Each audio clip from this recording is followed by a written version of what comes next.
All right, ladies and gentlemen, boys and girls, hope all of you had a great Sunday night, Monday morning, whenever you're seeing this video. Hope all of you had a great weekend. If not, hope this video can make it a little bit better. I do apologize. The AP reaction video is going up later than normal, but that's because, come on. You know what happened. Brian Kelly, that news came out, so we had to cover that. We're going to get straight into this. I don't have time to waste. You don't have time to waste either. I already released the MBG poll. If you haven't seen it, feel free to check it out for yourself. I'm pulling up the rankings in live time. Who done?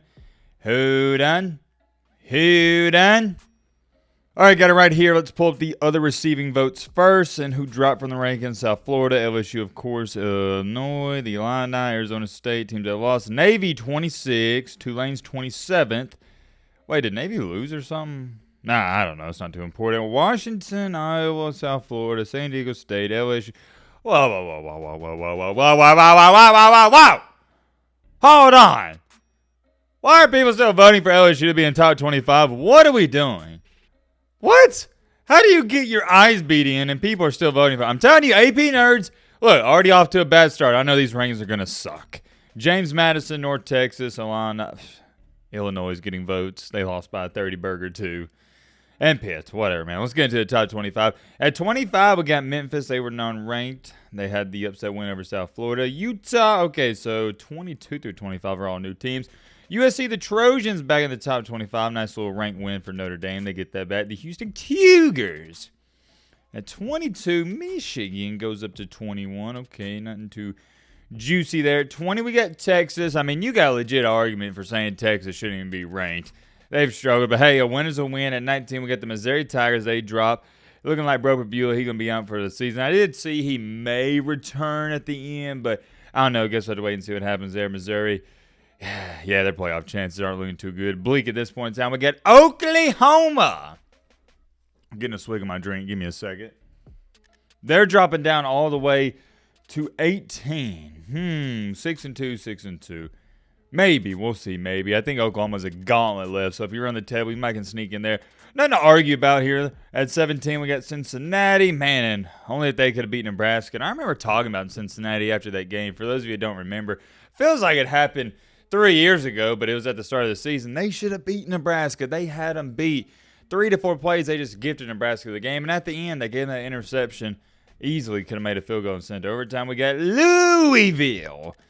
I have so many people in the comment section say, Matt, you're saying it wrong. It's Louisville. Dude, I know how to say it. It's like my way of saying it. Louisville. It's L-O-O-O-E-Y-ville.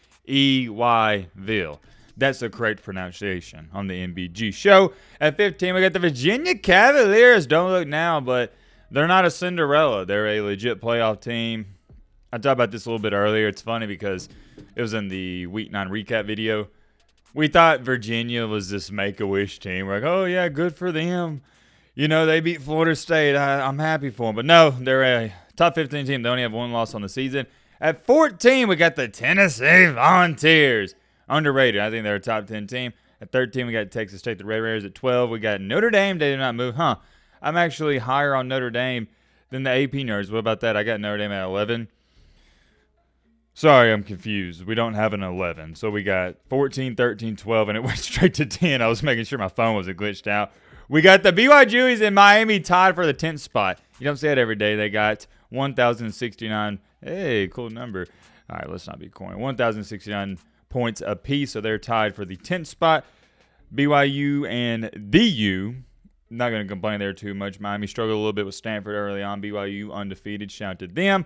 Number 9, we got Vanderbilt. They go up one spot at 8. Georgia Tech drops because, Ole Miss went up. I never understood why Georgia Tech was ranked as high as they were. I got them at number 9 or 10 in my rankings, something like that. Hey, they keep winning those. As long as they keep winning, they're going to make the playoff. I believe they have an easy schedule. At 7, we got Ole Miss and the Lane Train. I believe I have them at 6 in my rankings. That's good for them. At 6, we got the Oregon Duckies. So here's where things get a little bit interesting. Or I say a lot of bit interesting.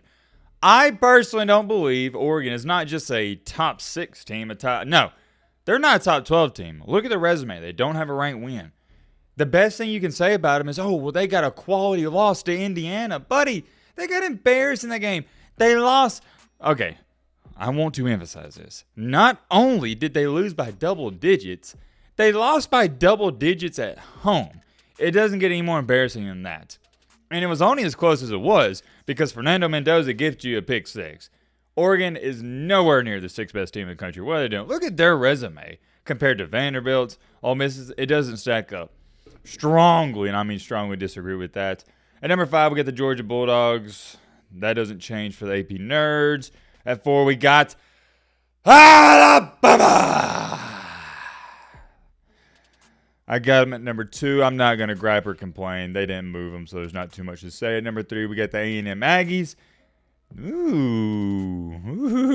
Do y'all see that little 1 beside their name? Interesting. I see you, Aggies. Somebody voted for you. Can somebody let me know in the comment section who voted for them? Because you can actually see who the AP nodes vote for. That's public knowledge. At number 2, we got the Indiana Hoosiers. 8-0. Not going to talk about that too much because it didn't change. And at number 1, we got the little bro, Ohio State. You know, considering LSU got 11 points, I was pretty concerned with the top 25. But, you know, this ain't too bad. It ain't too bad. A reason it's not too bad, though, you can't sit up here and clap it up to the AP nerds. I'm not going to do so. It's because we didn't have any upsets. I don't think nobody lost inside the top 10 at all. Looking back at these rankings, you know, I'm obviously not a fan of the Oregon one, but I'm not going to sit up here and gripe about it. I already told you in my rankings why I don't have Oregon inside the top 12. And I told you again here, I'm higher on Tennessee than the AP nerds. I got them at number 8.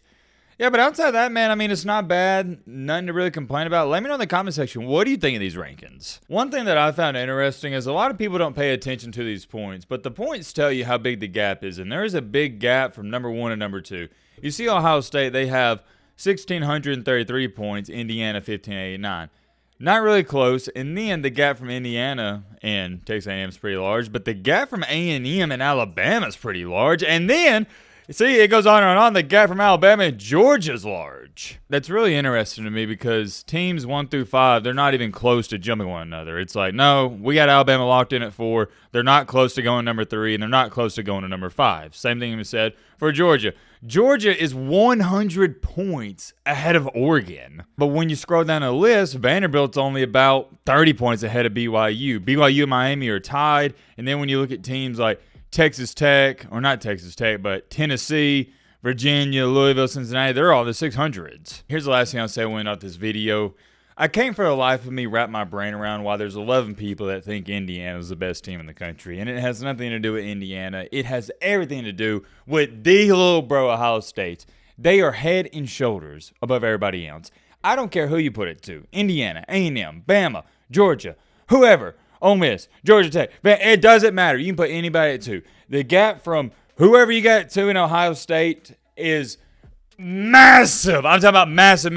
It is insurmountable. It's a gap that's not even on the same earth. Ohio State is so much better than everybody else. It's not even funny. And Indiana's a really good team. Bama's a really good team. A&M's a really good team. But you're not Ohio State. They're a different breed. Many more things I could say will make this a short, simple, and sweet reaction video. I'm curious to know your thoughts on this down below. But